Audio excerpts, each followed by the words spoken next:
rest of the story. Investment advisor, Tempe, Arizona, Kurt Blick. He had traveled east on business, was attending a training session with more than 100 other financial advisors. Suddenly, a terrific explosion rocked the room.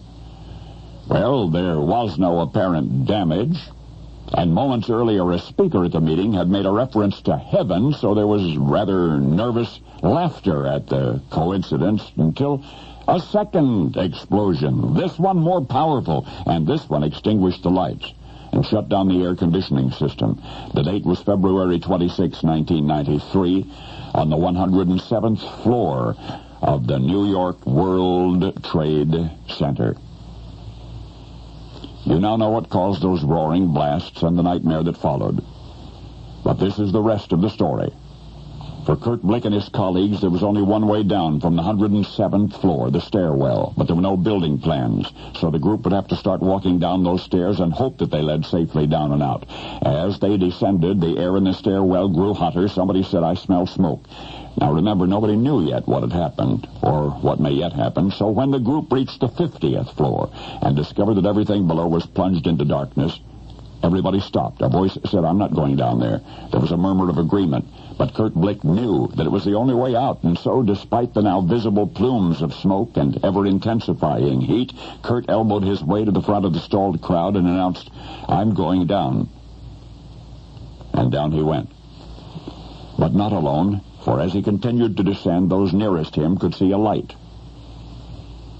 Not faint and ethereal, but mysterious nonetheless, a receding point of vibrant blue iridescence that penetrated the gloom, a sign of life.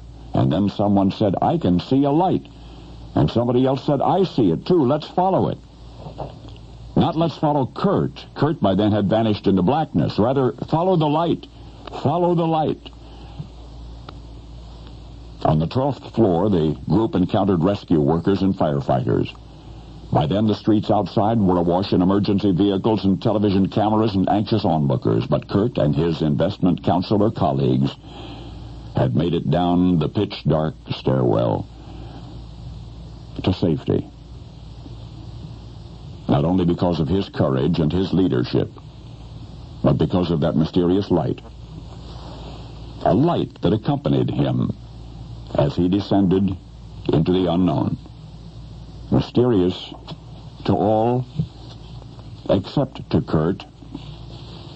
For you see, the iridescent patch of blue, that little speck of reassuring blue, which guided the others on their otherwise dark journey to safety, was part of a gift which Kurt had received from his family the previous Christmas, enabling him much as Rudolph did when he guided the sleigh through ominous fog. It was a patch of blue, a speck of blue on the hero's wrist, glowing from the liquid crystal face of his new Timex watch. And now you know the rest of the story.